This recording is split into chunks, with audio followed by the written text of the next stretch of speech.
Assalamu alaikum dear students. I am here with chemistry lecture. अपनी किताबों को सफ़ा नंबर 104 पर खोलें। आज हम सॉल्युबिलिटी का लास्ट टॉपिक कर रहे हैं, इफ़ेक्ट्स ऑफ टेम्परेचर।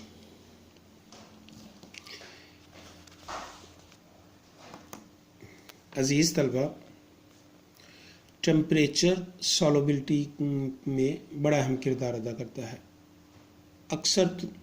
अक्सर ये देखा गया है कि टेम्परेचर के बढ़ने से सॉल्युबिलिटी बढ़ जाती है, लेकिन हर बार ऐसा नहीं होता।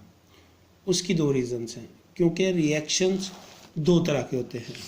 उनमें एक रिएक्शन है एंडोथर्मिक, वो रिएक्शन जिनमें हीट एब्जॉर्ब्स होती है। इस तरह के रिएक्शंस में जब हम सॉल्वेंट और सल्यूट को मिलाते हैं तो सॉल्यूशन का टेम्परेचर कम हो जाता है, यानी वो हीट को अब्जॉर्ब्स कर लेते हैं। इस सूरत हाल में जब हम टेम्परेचर बढ़ाते हैं, यानी हीट हम उनको देते हैं, तो हीट देने के अमल के दौरान उसकी सॉल्युबिलिटी बढ़ जाती है।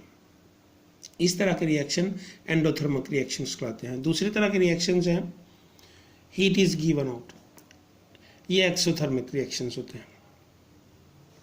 इस तरह के रिएक्शंस में जब सॉल्वेंट और सल्यूट को मिलाया जाता है और सॉल्यूशन बनता है, तो जो सॉल्यूशन है वो उस सिस्टम की हीट को बढ़ा देता है, यानी वहाँ पर गर्माइश होती है।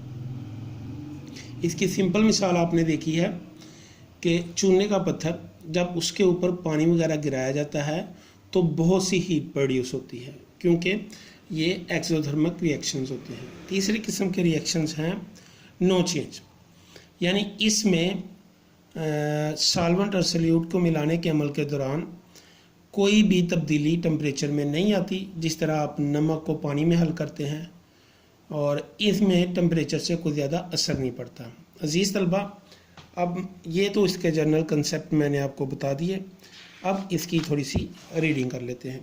Temperature has major effects on the solubility of most of the substance. Generally it seems that solubility increase with the increase of the temperature, but it is not always true. जो भी आपको बताया कि हर मरतबा ऐसा नहीं होता। When a solution is forms by adding a salt in solvents, there are different possibilities with reference to the temperatures on the solubility. ये यहाँ तक आपने करना है। अब वो कौन सी पॉसिबिलिटीज़ है? Number 8, heat is absorbs. अब इसमें पोटाशियम नाइट्रेट और सोडियम नाइट्रेट, पोटाशियम क्लोराइड की मिसाल दी हुई है। इनको जब हम पानी में ऐड करते हैं तो जो सॉल्यूशन है, जो वो टेस्ट ट्यूब है, वो ठंडी हो जाती है। इस तरीके में उनको फिर गर्म करने से उसकी सॉल्युबिलिटी इंक्रीज़ हो जाती है। अजीज़ तलबा, ये यहाँ से लेकर आपने यहाँ तक करना है। और next heat is given out, इसकी लिथियम सल्फेट की मिसाल दी हुई है। ये एक्सोथर्मिक रिएक्शंस है, ये भी पूरा है। और लास्ट के ऊपर नो चेंज, ये सॉल्युबिलिटी तक आपने करना है। अजीज़ तलबा, आपने ये सवाल अपनी कॉपी पे नोट भी करना है और इसको लर्न भी करना है। आज हमारा क्वेश्चन सॉल्युबिलिटी, उसका जर्नल प्रिंसिपल्स जो था वो कंप्लीट हो गया। ये क्वेश्चन नंबर हमारे एक्सरसाइज में था, क्वेश्चन नंबर 5। अजीज़ तलबा, एक चीज़ को और मैं वजाहत से बयान कर दूं, इसमें क्वेश्चन नंबर 6 था, what is general principle of solubility. इसमें ये तीनों टॉपिक।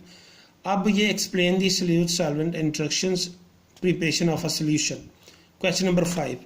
ये भी हमने इसी सवाल में इसको सॉल्व किया है, पेज नंबर 105 के ऊपर। ये क्वेश्चन जो आपने परसों किया था, और ये जो आज आपने किया इफेक्ट्स ऑफ टेम्परेचर, ये आपका क्वेश्चन नंबर एक्सरसाइज में 7 है। तो अजीज़ तलबा, इस क्वेश्चन नंबर 6 को सॉल्व करने के अमल के दौरान क्वेश्चन नंबर 5 और क्वेश्चन नंबर 7 ये दोनों हल हो चुके हैं। मैं उम्मीद करता हूँ आप मेरी बात को फॉलो कर चुके होंगे। इसी में किसी किस्म की प्रॉब्लम की सूरत में आप मुझसे रब्ता कर सकते हैं। अस्सलामु अलैकुम।